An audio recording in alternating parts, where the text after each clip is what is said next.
Hi everybody, it's Sarah Cray with Let's Make Art and I teach watercolor, and this week we are painting rainbow dots. Oh!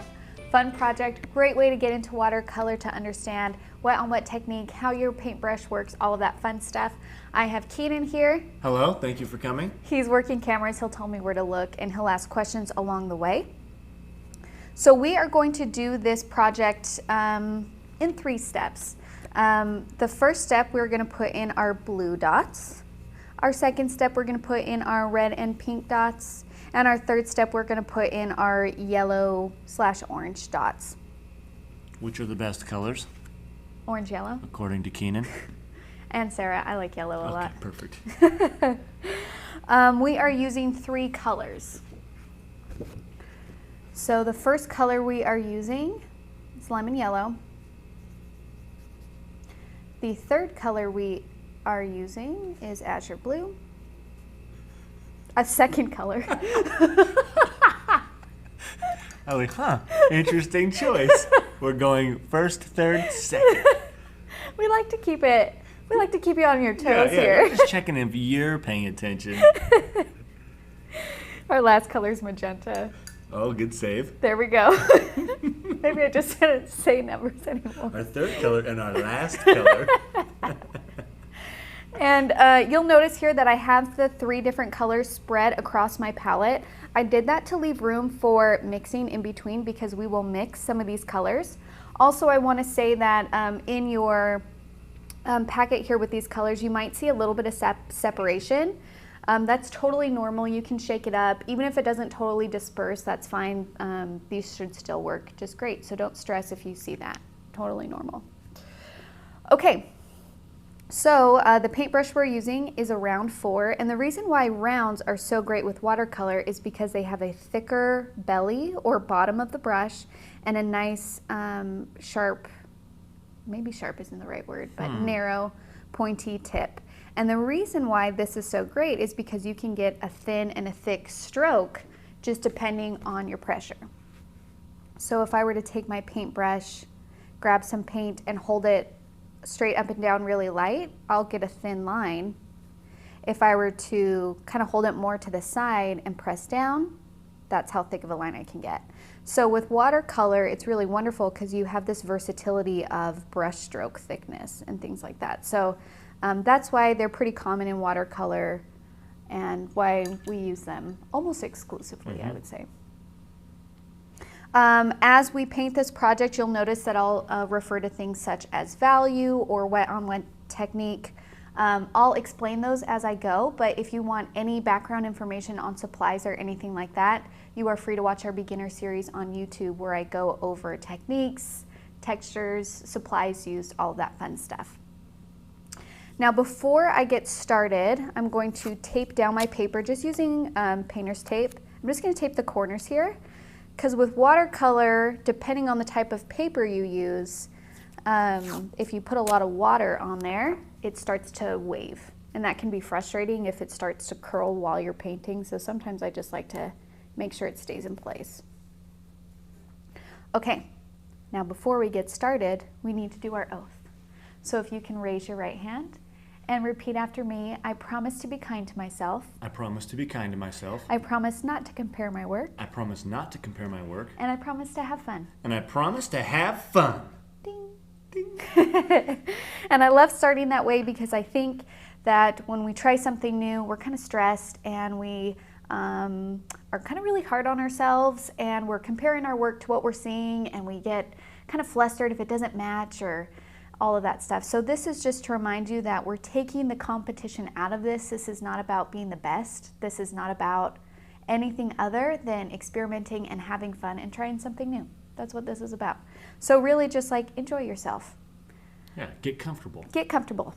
Okay, so I'm gonna take my round 4, I'm gonna dip it in the water, and then I'm gonna hit it off the side of the cup after I dip it. And that's because you usually do not want your paintbrush to be dripping wet when you go to pick up paint. That's too much water. So you just kind of want like a damp brush. And I'm going to start with blue here. So I'm going to grab some azure blue. And I'm going to make just a blue circle here and fill it in. Now almost immediately, I'm going to rinse my brush, grab some water, and barely touching the next circle, I'm going to do another circle right next to it. And then I'm gonna grab some water and touch it and drop. And you're gonna see that color go across the wet surface, okay? This is the beauty of watercolor and why I love it so much is there's always this accidental element that's really wonderful because as this dries, it's gonna get a hard edge and that is called a bloom. Now in watercolor, you get blooms and they're beautiful and wonderful and we celebrate them here. We love blooms. We love blooms. Okay, I'm gonna grab more paint here and I'm gonna do the same thing, touching the lighter circle and then drop in some water here. And if it's not moving where you want it to go, there's nothing wrong with taking your paintbrush and being like, hey, I want more color to go in here. Come on, little guy. Move around for me. Do a backflip. That would be cool. That would be cool. The water just jumps off the paper. And so this is kind of the process that we're going to repeat as we go down. And I'm going to be switching from using mostly water to making my dots to mostly paint. And you can see here that we're getting lighter, we're getting different values. And value is all about the lightness and darkness of a color. Now with watercolor, if you want a darker value, you're going to pick up more paint than water. So see how much paint I'm picking up? This is going to make it dark when I lay it down. As opposed to if I rinse my brush, have it mostly water, and then just barely pick up some paint, that's a light value. Usually in acrylic painting or oil painting, you need to grab white paint in order to create a lighter value of a color. In watercolor, we don't need to do that for white paint. What we need to do is just grab more water. And what that does is it makes it more transparent, which then makes the white of the paper show through more, which is why it's a lighter value. And also why I love watercolor, because it's like easier. Yeah, it you know does what the I mean? work for you. It does the work for me. And then the other thing that you can do is in these wet areas, I can also grab some blue paint, and where it's wet, I can just drop it in. And it's just gonna move. It's gonna do its own little thing. You can help it move if you want. Sometimes you can just drop it, let it be. But this is the fun right here, my friends. So great. And I'm just gonna keep working my way down. I'm gonna grab a little bit of magenta here because I want to create more of a purpley blue. So just a little bit of magenta and a little bit of azure, and now I have a different blue than what's already here, and that's what I'm gonna paint my next row with.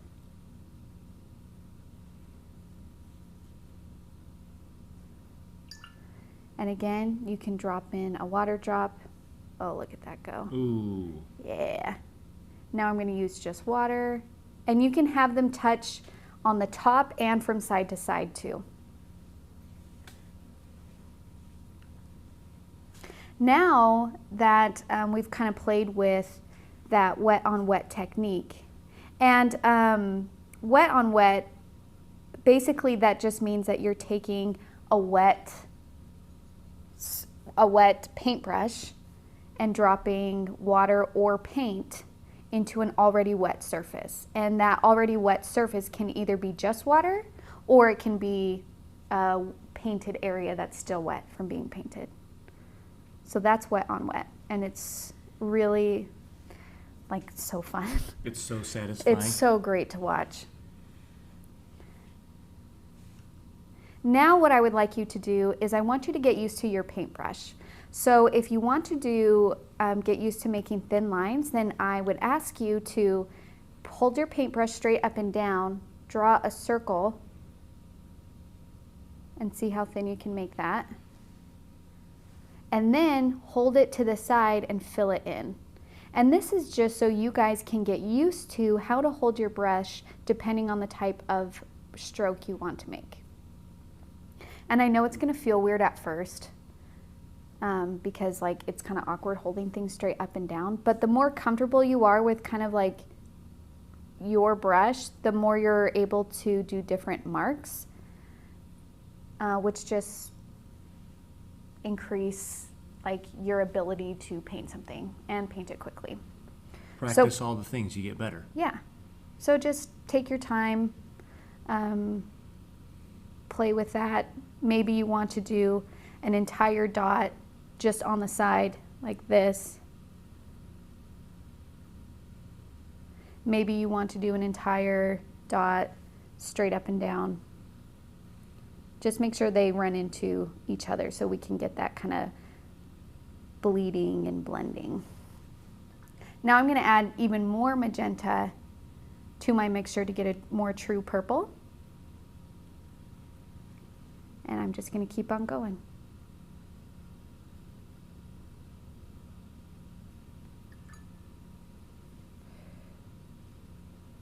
And it's actually really cool when the colors like touch and mix, because this one here, I have the blue coming in from the top and the purple coming in from the side. And this is why working quickly with this project is great, because the longer you let an area dry, the less likely it is that the colors will bleed into that area. So that's why if you can work quickly, I say go for it. Like just go. The thing to remember with this is, I know that it's like new and can be a little bit scary, but it's just a piece of paper.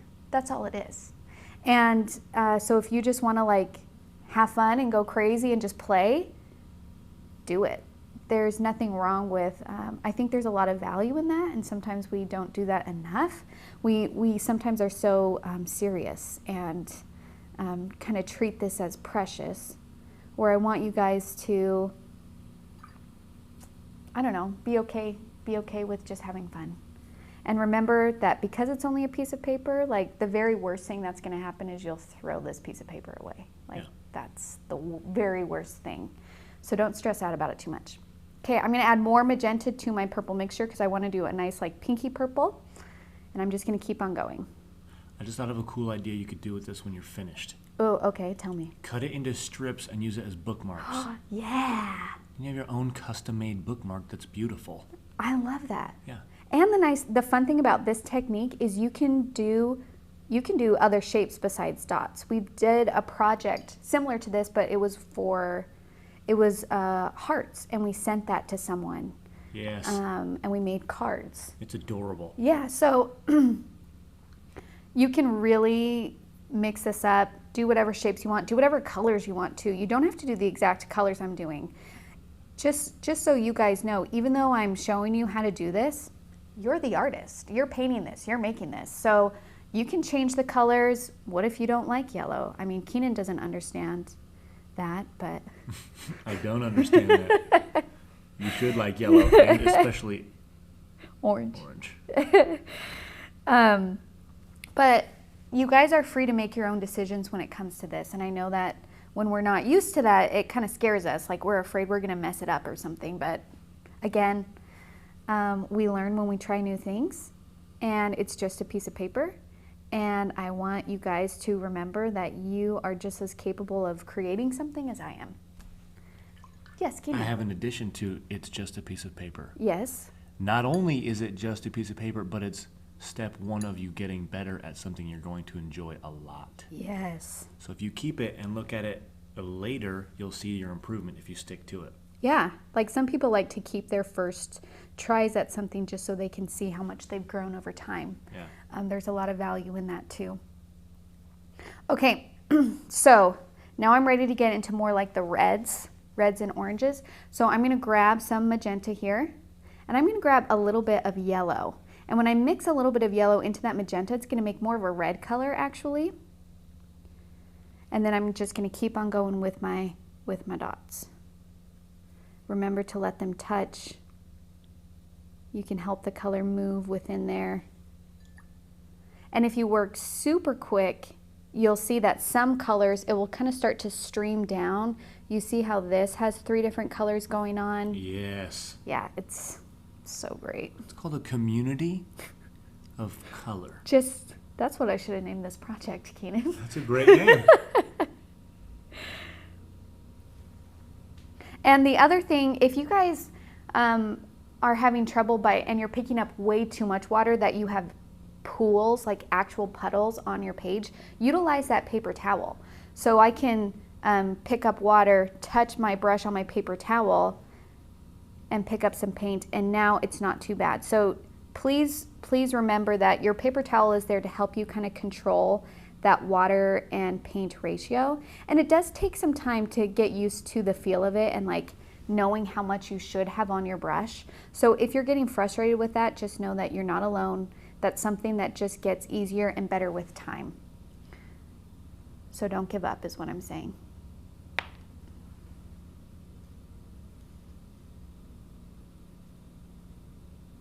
As they say in the movie Galaxy Quest, never give up, never surrender.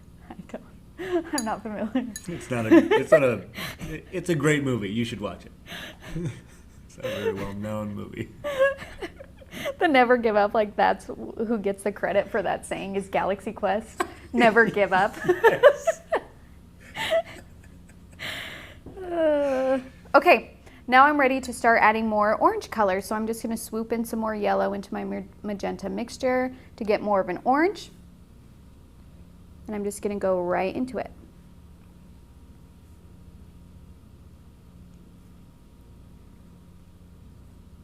So remember to alternate between picking up paint and picking up mostly water. It doesn't have to be every other one. You can play with it. Maybe if you want to do like 3 in a row where it's like there's a dark value, there's a medium value, there's a lighter value, and then start over at dark, you can do that.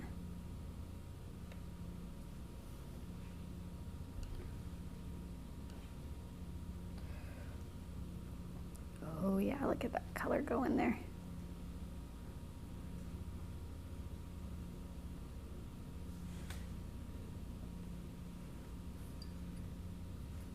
And you can also change the size of these dots. Don't feel like that all of the circles have to be the exact same size. It actually is like really hard to paint or even draw a perfect circle.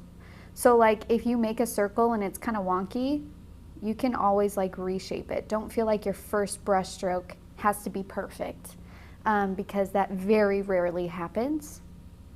Okay, I just drip some water onto my paper. Not a big deal if that happens to you. Just grab your paper towel and lift it up. Or you could have just taken that dot and made it into a bigger dot and just swish that water around.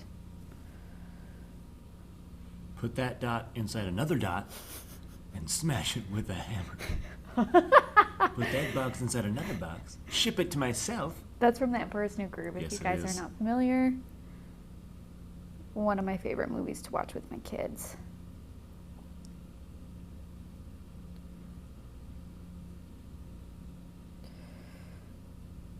Ooh, see that water drop that just went in yeah. there? Oh, see how it's kind of going up instead of down? Uh-huh. That is so cool. What the? Okay, so I guess then what that means is that there must be a slight angle that's happening on my paper. You're saying that our table isn't I think it's level? actually that it's taped down up here. Oh, okay. Yeah. That makes sense. Sorry, Keenan, I didn't. Like, listen.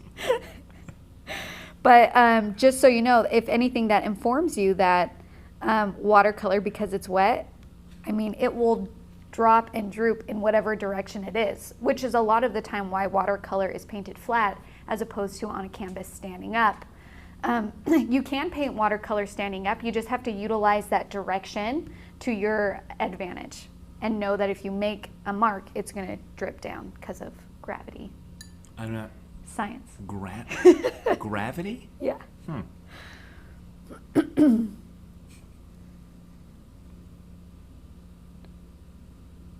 Science. Science.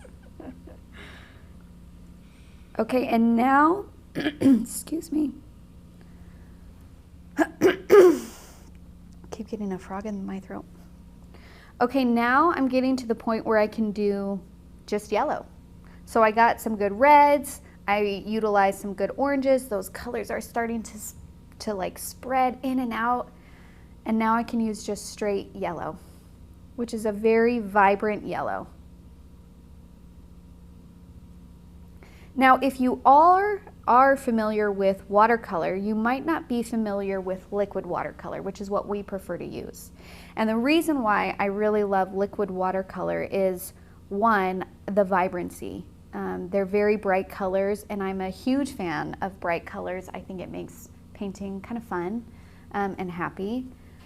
The other thing that I really enjoy with them is I can get some really fun like washes and blooms and stuff because of how the liquid watercolors, I feel like they kind of spread easy. But just so you guys know, there's lots of different types of watercolors as well as paper. If you want more of that information, you can find that on our beginner series. Because the other thing that we just want to introduce you to this, we believe that there's a lot of different ways to approach art and creativity with materials, with projects, with all of these things. Just because we're using this, that doesn't mean you're not allowed to use anything else. So if you have other watercolors that maybe you want to try, go for it. Just because I use liquid and I like liquid, that doesn't mean that you have to like them. Maybe you'll try like the tube watercolors and like those better. And there's nothing wrong with that. We don't really believe in like judging people for the materials they use. Yeah. It's all about just being able to make something. That's what we're about here. So don't stress. If you want to try something new, try it. If you want to use something different than I am, do it. You guys are the artists here.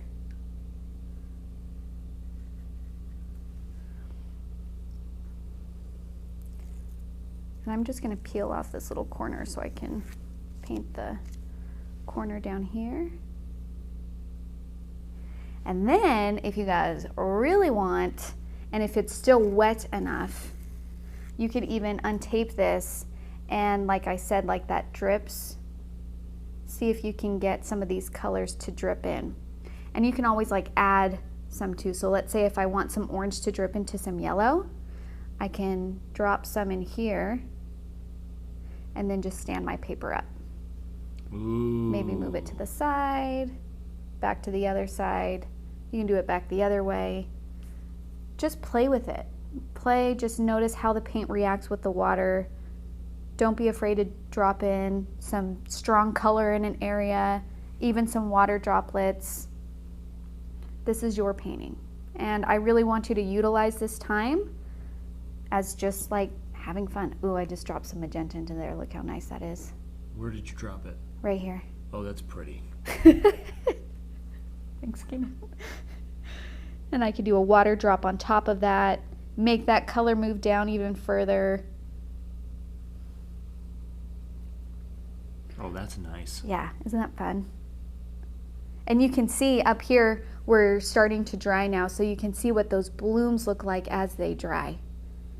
It's just gorgeous. Kind of like candy. Yeah.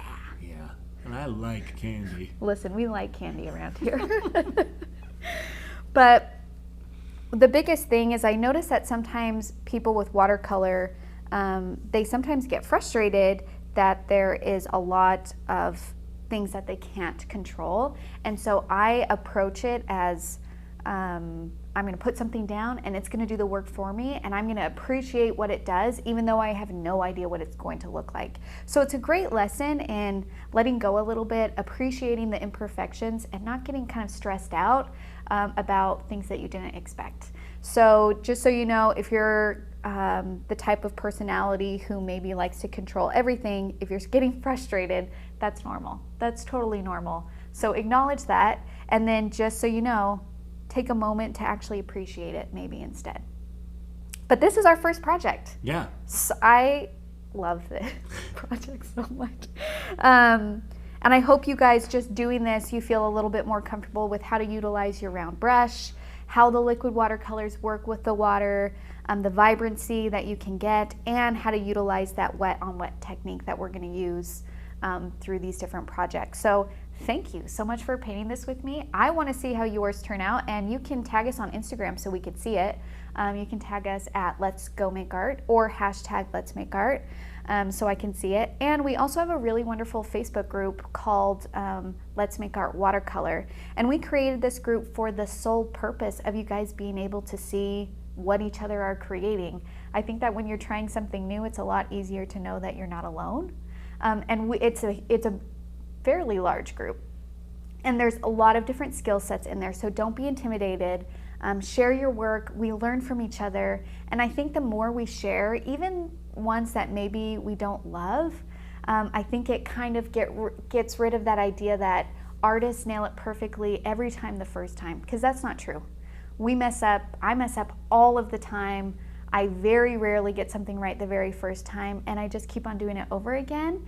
And so I think that if we share more of that experience of our journey, then we won't keep going with the idea that art is a skill that you have or you don't. That's just not how it works. So I know it's scary, but you guys can do hard things. Share your work, give other people the courage to share their work as well. Thank you guys for painting with me.